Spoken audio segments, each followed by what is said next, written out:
আলহামদুলিল্লাহ, মানবতাকে ছোট করে দেখার আসলে কিছু নেই। রাত্রেবেলা গাড়ি রওনা দিয়েছে, গাড়ি অলরেডি পৌঁছে গেছে, যতটুকু যাওয়া সম্ভব হয়েছে।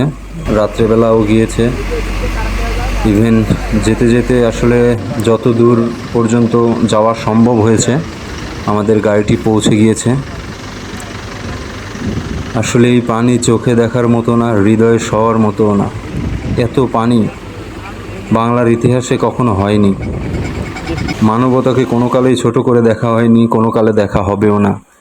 সত্যি বাঙালি অন্যরকম এক অনুভূতি, বাঙালির অন্যরকম এক আবেগ, যে আবেগ আপনি চাইলেও ধূলিসাৎ করতে পারবেন না। যে কোনো দুর্যোগ মোকাবেলায় ইনশাল্লাহ আমরা সবসময় ছিলাম, সবসময় আছি, সবসময় থাকব।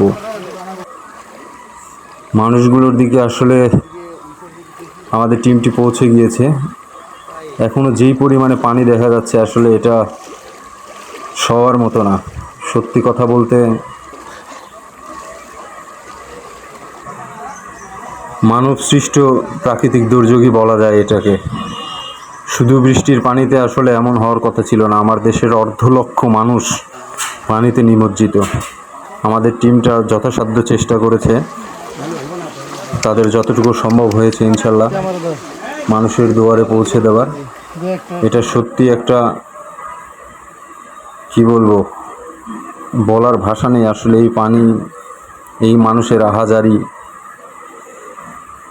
চোখে দেখার মতো না। কিছু কিছু জায়গায় অল্প অল্প পানি নেমেছে, সেই জায়গাগুলোতেও ত্রাণ পৌঁছে দেওয়ার চেষ্টা হচ্ছে। আসলে এটাকে ত্রাণ বলবো না, এটা ভালোবাসা পৌঁছে দেওয়া।